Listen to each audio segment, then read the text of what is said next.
할렐루야. 오늘 마태복음 15장 1절에서 13절 말씀 가지고 열처녀 비유라는 제목의 말씀 가지고 말씀을 전하겠습니다. 각 나라마다 결혼의 풍습이 다릅니다. 그때 본문에 나타난 이야기는 결혼 풍습은 우리나라와는 조금 낯설고 이상하게 받아들일 것입니다. 근데 오늘 이야기는 이스라엘 가족뿐 아니라 오늘날 실제로 행해지는 결혼식 광경이라는 거죠. 팔레스타인에서는 결혼은 경사적인 경사입니다. 오늘날 사람들이 다 같이 축복함으로 새로운 가정이 탄생이 됩니다. 나필도 결혼잔치의 기쁨으로 참여해서 있었던 연수는 율법 연구까지 제쳐도로 진다고 생각합니다. 또 막 결혼한 신랑은 전쟁이 나도 1년 동안은 진집이 안 되는 특권을 누리게 됩니다. 우리 인생도 마찬가지입니다. 인생의 기쁨과 행복을 위해서라면 나에게 소중한 것까지 희생하면서 얻고 누려야 할 것입니다. 사랑과 행복을 위해서는 쓰는 돈, 그것은 결코 낭비가 아니라는 사실이죠. 팔레스타인의 결혼식은 오늘날 행하는 결혼과는 좀 다릅니다. 그들은 결혼하고 우리처럼 곧바로 신혼여행을 떠나는 것이 아니라 일주일 동안 잔치가 벌어집니다. 잔치. 그때 신랑과 신부는 왕의 대접, 왕비의 대접을 받게 됩니다. 가장 행복한 순간, 영원히 기억되는 축복의 기간입니다. 근데 결혼식 가운데 모양내는 사람은 좀 부족한 사람입니다. 결혼식은 누가 주인공입니까? 신랑 신부가 주인공인데 때로는 더 멋있게 차리고 가는 사람도 없잖아 있습니다. 그것은 어쩌면 신뢰가 아닌가 그렇게 생각되는데요. 근데 결혼식도요, 정확하게 몇 년 몇월 몇 시에 정해놓고 하는 것이 아닙니다. 결혼식이 오늘 저녁이 될지 아니면 다른 어떤 시간일지 모릅니다. 다만 본문에 나온 이야기처럼 신랑이 오는 시간에 맞춰서 보라 신랑이로다 라고 외칠 사람을 먼저 보내야 된다는 거죠. 그러니까 신부는 늘 준비하고 있어야 돼. 준비. 결혼 준비. 친구들도. 왜? 언제 신랑이 올지 모르니까 밤이든 낮이든 기다리는 거죠. 근데 신랑이 오라라고 소식을 들으면 이제 그때 이제 신랑을 맞으러 가게 되는 것입니다. 오늘 얘기는요, 유대인의 입장을 먼저 생각해 보아야 합니다. 비유의 주인공은 유대인. 우리가 잘 알고 있는 것처럼 이스라엘 백성들은요, 큰 소망을 가지고 메시아를 기다렸어요. 수많은 선지자들이 메시아 온다고 수없이 외쳤습니다. 근데 오랜 시간, 수백 년의 시간, 수천 년의 시간을 기다렸지만 오지 않으니까 이제는 그 점점 시들어지는 거죠. 헤어지게 되는 거죠.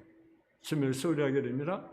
그런데 결국 주님을 쓸 때는 주님을 영접하지만. 그래서 요한복음 1장 10절에 보면 그가 세상에 계셨으며 세상이 그로 말미암아 진발되었으되 세상이 그를 알지 못하고 자기 땅임에 자기 백성이 영접지 아니었다. 그렇게 말을 합니다.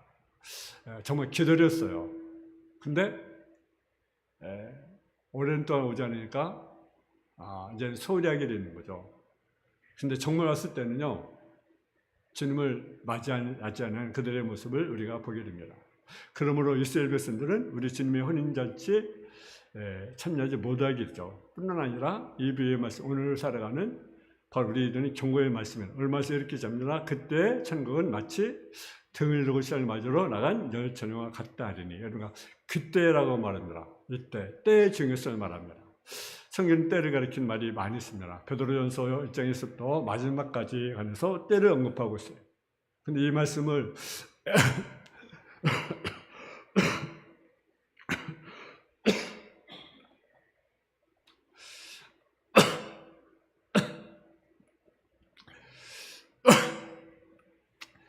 바로 이야기하기 위해서는요, 비유의 배경들은 마태복음 24장의 말씀을 먼저 생각해야 됩니다.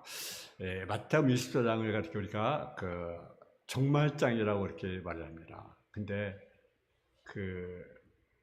예수님이 에덴 성전을 다녀온 후에 감람산 하신 말씀이 있습니다. 저들이 그 성전 화려함을 보고 감탄하면서 연발합니다. 그때 주님이 뭐라고 말씀하셨느냐? 내게 뭘 보지 못하였느냐? 내가 진실로 너희로니 돌아나 저리 남지 않고 다 무너뜨려지리라. 그 아름다운 그 성전이 무너지겠다고 그렇게 말합니다. 그랬을 때 저들 언제 이런 일이 있겠습니까? 또 그때 어떤 일이 있겠습니까? 라고 물을 때 끝날의 징조에 관해서 여러 가지 말씀합니다. 각처의 기근이 일어나고 지진이 일어나고 또 전쟁이 일어나고 또 만사의 미혹이 일어나고 또 불법이 성함으로 사랑이 식어진 시대, 그때 끝이 오리라 그렇게 말씀하십니다. 정말 징조에서 말씀하고 있어요. 그렇기 때문에 그러므로 너희도 준비하고 있어라. 생각지 않을 때 인자가 오겠다. 이 비유는 분명히 종말이 있음을 우리가 기억해야 합니다. 생 끝날이 있을 것이고 이 시점은 주님께 다시 재림할 때라고 성경 분명히 말씀합니다. 마태복음 24장 30절을 말씀해 보게 되면 그때 인자 주님 하늘에서 보게 했고 그때 땅의 모든 족속이 통곡하며 그들이 인자가 구름 타고 능력과 큰 영광으로 오는 것을 보리라. 여러분, 예수님이 재림하면 우리는요 휴거가 돼야 돼요. 휴거. 근데 여러분 그 휴거에 낙오자가 되면 얼마나 불행하게 되겠습니까? 우리가 첫째 벌에 참여하든지 아니면 휴거가 되든지 둘 중 하나가 돼야 돼요. 우리가 유형이 살았을 때 없으면 얼마나 좋을까, 그죠? 여러분 길이 안 되니까 예수님 재림? 내가 살았을 때 주님 맞을 때 얼마나 좋을까? 얼마나 좋을까? 근데 휴거를 안 되고 첫째 벌에 참여하지 않고 여러분 만일 그 환난의 속에 우리가 들어간다면 정말 그것은 안 되겠죠, 그죠? 환난 그래 물론 분반도 있겠지만 여러분 우리가 주님의 재림 때 정말 휴거지는 성도가 되기 원합니다. 첫째는요 모르쇠 보는 가운데 주님 반드시 다시 온다는 거죠. 신령은 반드시 온다는 것이 비유의 핵심입니다. 신령이 오는데 다만 문제는 신령이 언제 오는지 알지 못한다라는 거죠. 그때 우리는 깨어있어라. 언제 올지 모를 때 깨어있어라. 그날 그때는 우리는 모른다라는 거죠. 근데 때로는 시한놈의 종말론이 있습니다. 그날 그때를 안 수 있다고. 그래서 잘못된 것입니다. 천국은 마치 등을 들고 신랑을 맞으러 나간 열처녀와 같다는 거죠. 신랑을 맞으러 나간 사람은 반드시 기름과 등을 준비해야 됩니다. 기름을 준비하지 못한 사람, 등을 준비하지 못한 사람은 잔치에 참여할 수 없다. 그런데 열처녀 가운데 5은 밀어냈고 5은 지혜로웠습니다. 왜? 기름과 등을 준비했기 때문에 그래서. 그리고 이 나눈 기준이 간단합니다. 기름을 준비했는가, 준비하지 않았는가. 센스 없는 기준은요, 피부색깔 나누기로 하고, 지역별로 나누기로 하고, 언어성도 나누기로 하고, 문화권으로 나누기로 합니다. 그러나 하나님은 여러분 두 종류입니다. 하나는 믿는 자냐, 불신자냐, 산자나 죽은 자냐, 미련한 자냐, 세계로운 자냐, 지혜로운 자냐, 어리석은 자냐. 여러분 어떤 자에 포함이 됩니까? 지혜로운 자입니까? 아니면 미련한 자입니까? 여러분은 믿음의 사람이요 지혜로운 사람입니까? 몇자로 보면 불신자와 믿는 자와 별 차이가 없는 것 같이 보입니다. 다 같이 보여요. 아, 전도 믿음 있는 것 같으네. 전 진짜인 것 같으네. 여러분 그런데요, 오늘 본문에 보면요, 기다리는 모습은 같아요. 다 같이 등이 있어요. 근데 오전에 보면 표현에서 절묘하다는 것도 똑같습니다. 근데 문제는 신랑이 오니까 차이가 나는 거죠. 신랑이 오니까. 그렇습니다. 참여의 신앙의 반별은 주님이 오시면 분별이 드러납니다. 평상시에는 저 사람이 진짜인가 가짜인가, 진짜 믿음인가 가짜 믿음인가 분별이 참 힘들어요. 편한테 예수를 닮은 것 같습니다. 그러나 고난의 상황에 처하면 알곡과 가라지가 나뉘게 되는 거죠. 참신이 드러나게 되는 거죠. 이런 때에서 고난 자체가 심판적 요소가 됩니다. 하나님 고난을 통해서 믿음의 사람들을 선별해 나가십니다. 교회에 정말로 사랑하는 사람은요, 교회가 어려움이 있을 때 분명히 구분이 됩니다. 힘들 때 교회를 떠나는 것은요, 참는 신이 아니라는 거죠. 우리나라 정치도 그렇습니다. 신의가 없습니다. 정도를 걷지 않습니다. 그래서 철새에 정치인들이 있잖아요. 그죠? 여당에 갔다가, 여당에 갔다가, 여당에 갔다, 여당에 갔다. 지지가 없는 거죠. 지지가 없어요. 여러분, 교회가 어려울 때요, 여러분, 분명히 구별됩니다. 부부간에도 마찬가지입니다. 어려울 때 끝까지 서로 책임지며 격려하며 힘을 모아 일을 해결해 나가는 사람이 진정 부부죠. 좀 섭섭하다고 등을 돌리고 미워하고 그리고 헤어진다면 참내 부부라고 말할 수가 없는 거죠. 여러분, 사실은 기름 없는 등은요 쓸모가 없어요. 아무리 자동차를 잘 만들어도 여러분, 자동차가 기름이 없으면 여러분 가겠습니까? 쓸모가 없는 거죠. 마치 경건을 모양은 있지만 경능력을 부리는 것 같습니다. 교회 단대에서 다 믿음의 사람이 아니라는 사실도, 끝까지 믿음을 지킨 사람만이 참 신앙이라는 사실도, 섭섭한 일, 고난을 당해도 박해를 당해도 끝까지 견는 자가 진정한 그리스도인이라는 사실이죠. 잘해주고 대접병 거야 누군도 모르겠습니까? 근데 고난 가운데 끝까지 신앙을 지켜야 바른 신앙이라는 사실이죠. 예수 중심의 신앙, 십자가 부활의 신앙, 하나님 말씀 중심의 신앙, 교회 중심의 신앙을 가질 수 있기를 주님의 이름으로 축원합니다. 첫 번째요, 부모님과 신앙의 형태는 모두 가졌어요. 근데 내용은 기름 충분히 가진 죄로는 처녀, 고났고 그렇지 못한 처녀는 구원받지 못했다라는 사실이죠. 여기서 우리는 예수님께서 참으로 내용 있는 신앙을 요구하고 계신 것을 알 수 있다는 거죠. 우리의 신앙이 하나님과 교통함으로 주님의 재림을 준비하기를 원한다라는 거죠. 머리로만 신앙 사는 것이 아니라 가슴 뜨겁게 신앙을 상하도록 가신다라는 거죠.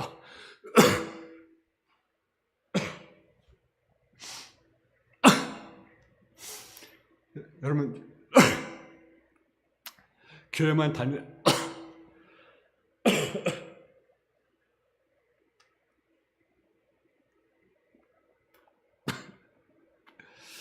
교회만 다니지 말고 교회를 지배하는 성령님을 받고 하는가 깊은 교통 가운데 감동 있는 신앙생활을 하도록 해야 됩니다. 내 영혼에 십자가 보혈이 흐르듯 성령의 기름 부음 역사가 충만히 일어나도록 우리가 해야 됩니다. 우리 성령의 기름은요, 순전한 기름이라는 것을 우리가 알아야 합니다. 성령의 기름은요, 순전한 감람유였습니다. 그래서 끝까지 끊임없이 깨끗하게 하나님 앞에 서야 된다라는 거죠. 여러분, 우리 한 번씩 돌아보시 바랍니다. 우리 속에는 진정한 사랑이 있는가? 하나님 말하는 사랑은요, 세상에서 말하는 사랑이 아니고요, 죄악을 은폐하고 알면서도 죄를 저지르는 불의를 기뻐하지 않는 것이 사랑인 것을 우리가 알아야 됩니다. 성경에 말하는 사랑은요, 두려움을 내어 쫓는다고 우리에게 말씀합니다. 그리고 참으로 하나님을 사랑하고 하나님을 사랑하는 증거는요, 불의를 타협하지 않고 두려움 없이 하나님 뜻대로 나아가는 것이라는 사실이죠. 여러분, 다니엘을 보면 다니엘은 사자굴 속에 가서 죽을 것을 알았지만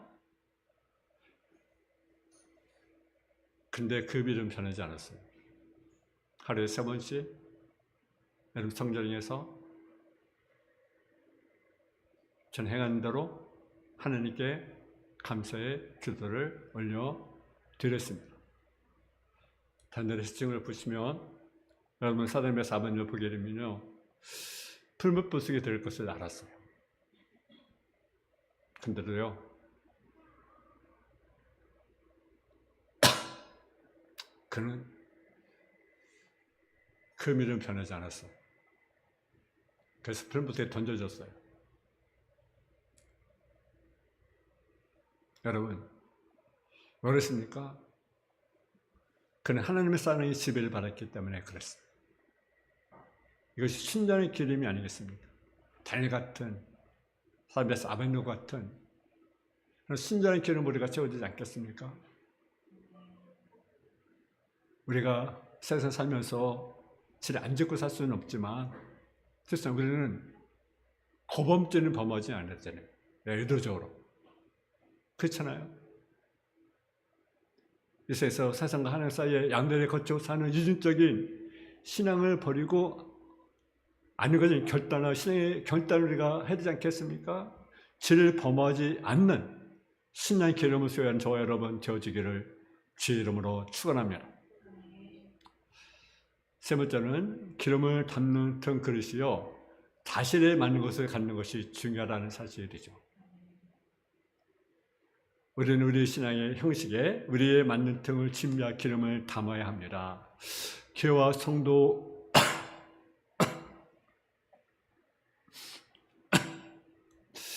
여러분, 등이란 신앙의 칼라라고 볼 수가 있습니다. 칼라. 이러한 칼라에 따라 다른 형태의 교회가 있습니다. 예를 들면 뜨거운 신앙의 칼라가 있습니다. 예를 들어 성려교, 순복음, 원래는요 뜨거운 막 박수치면서 부어치면서 그렇게 예배를 드리고 찬양도 하고 전도도 하고 그러한 교회였습니다. 예수 믿으십시오. 그리고 막 북을 치고 찬양하고 그랬어요.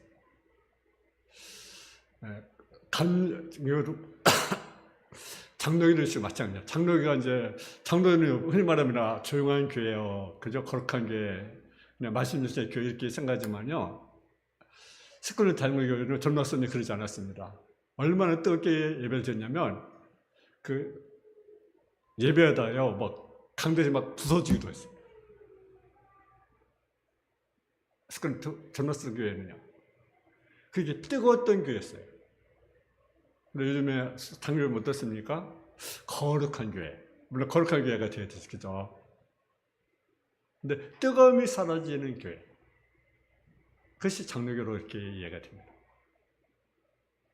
여러분, 뜨겁다는 것은 소리만 요라는 것이 아니라 가슴으로부터 믿어지는 십자가의 감격, 성령의 역사함이 있는 교회. 바로 우리 교회가 뜨거운 교회가 되기를 원합니다. 기도가 뜨겁고, 찬양도 뜨겁고, 예배도 뜨겁고, 뜨거운 교회가 돼요. 그러므로 찬양 가운데 손뼉도 치고, 손이 들려지고, 춤도 추고, 능력도 나타나는 그런 교회가 될 줄로 믿습니다.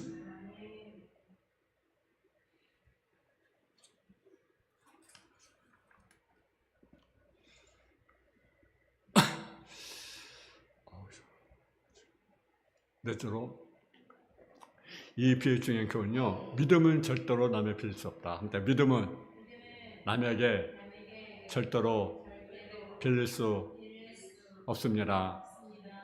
아멘. 믿음은 절대로 남에게 빌릴 수 없습니다.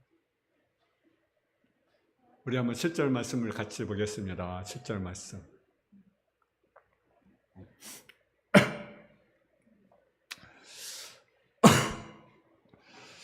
7절 말씀을 보겠습니다. 7절 말씀 여기 보겠습니다.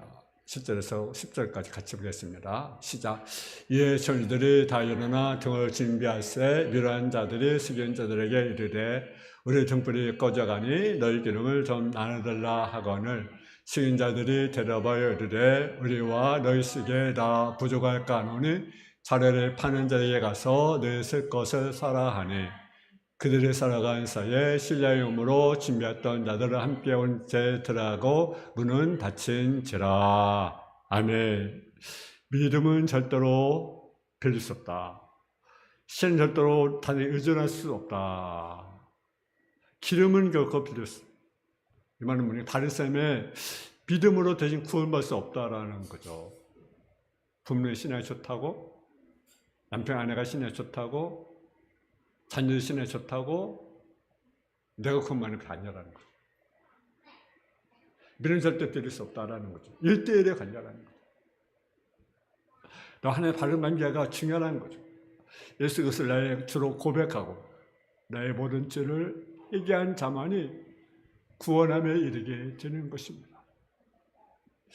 이런 뜻에서 신앙은 하나님과 나와 1대1의 관계라는 사실이죠. 1대1의 관계. 여러분 어떻습니까? 부모의 신앙? 자녀의 신앙? 아내 남편의 신앙? 단신앙을 통해서 여러분 구원이 있습니까? 아닙니다. 하나님 나 일대일의 관계라는 거죠. 빌릴 수 없다라는 거죠. 마지막으로 신앙의 기회는 다시 오지 않는다는 거죠. 신의 요구 전체집이 미리 닫혔습니다. 여러분 한 번 닫히고 나면 문은 다시 열리지 않습니다. 노홍수 때 방지 사춘에는요 그 문을 결코 열 수가 없었습니다. 기회를 잃은 거죠. 문이 닫히기 전에 방에 들어와야 되는데 들어야 할 사람은 구원에게 놓친 거죠. 기회가 없는 거죠. 네, 하나님 닫아버리기 때문에. 우리들이 마음먹으면 한살 신앙 할 수 있다고 우리가 착각하고 살아가요. 항상 내가 기도할 수 있고, 항상 내가 봉사할 수 있고, 내가 항상 예배할 수 있고, 기회가 항상 주어진다고 우리는 착각 속에 살아가요. 그렇습니까? 그렇지 않아요. 이 시간은요, 이 시간뿐이에요. 기회는 항상 있는 것이 아니라, 은혜 받는 기회가 항상 있는 것이 아니라는 거죠. 구원이 항상 있는 것이 아니라는 거죠. 은혜 받을 때가 있다라는 거죠. 근데 우리 그 기회를 안 잡으려고 해요. 항상 그 시간이 오겠지. 기회가 주어지겠지. 그렇습니까? 그렇잖아요.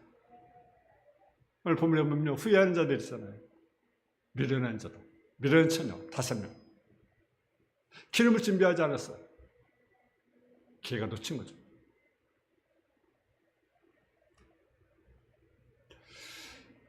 여러분 항시 입는 것이 가능한 것이 아닙니다. 물론 지금은 가능합니다. 그러나 내일은 장담을 쓰고 있어요. 왜? 내일 내 시간이 아닐 수 있어요. 내일 여러분이 안 올 수 있어요. 어쩌면 오늘 시간 이 밤에 여러분의 생명을 부를 수도 있어요. 범사 기회가 있어요. 때를 놓쳐 후회로 소용이 없는 거죠. 바로 지금 이 말씀 듣는 이 시간 우리의 신앙을 바로 담아야 뜬다라는 거죠. 여러분 저는 언제 올지 모릅니다. 분명한 것은 가장 어려운 시간에 우리 무릎이 흘리는 시간 때에 우리가 지쳤을 때 내가 잠들었을 때에 오신다는 거죠. 다 젊은 잤어요. 누가 옵니까? 주님이 오신다. 주님이 오시면 여러분 어떻게 되겠습니까? 주님을 만날 준비가 되어 있습니까? 어떻게 보면요 오늘 준비하신 준비를 오늘 주님이 다시 오는 것이 어쩌면 우리의 축복인지 모릅니다. 주님 만날 수 있는 준비를 할 수 있기 때문에. 그러나 주님 만나면 준비하지 않은 사람은 갑자기만 날과 같다는 것을 우리가 기억해야 됩니다. 여러분 우리가 시장에 갑니다. 물건 사러. 근데 준비합니까? 안 합니까? 뭐 살지 우리가 준비하잖아. 그런 거래요? 아니면 여행 갑니다. 가까운 저 부산에 아니면 저 중국에 아니면 일본에 아니면 필리핀에 아니면 내가 여행을 갑니다. 그럼 뭐합니까? 준비하잖아요. 여행 갈 준비. 그런데 우리는 어떻습니까? 영원히 거길 하늘나라에서 우리는 무엇을 준비하고 있습니까? 내 하루 갈 여행도 준비하는데 일주일 갈 여행도 준비하는데 영원하리 하늘나라에 가서 우리가 뭘 준비하고 있는가? 여러분 이 밤에 지금 한번 견뎠습니까? 우리가 정말 긴 가정을 준비하고 있습니까? 여러분 우리는 미련한 처녀가 아니라 쉬운 다처녀같이 기름 같은 걸 준비하는 저와 여러분 다 되어지기를 주님의 이름으로 축원합니다. 사랑의 아버지 하나님 은혜와 사랑을 감사함 드립니다.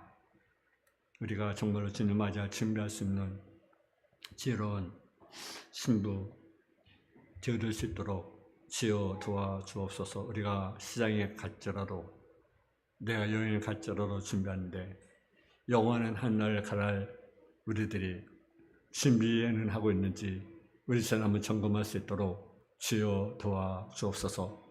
그날은 아무도 모릅니다. 천사도 모릅니다. 아버지만 아신다고 우리에게 말씀하고 있습니다. 우리가 주님 맞이할 준비할 수 있는 지혜로운 성도의 삶을 살아갈 수 있도록 주여 도와주옵소서. 예수님의 이름으로 기도했습니다. 아멘.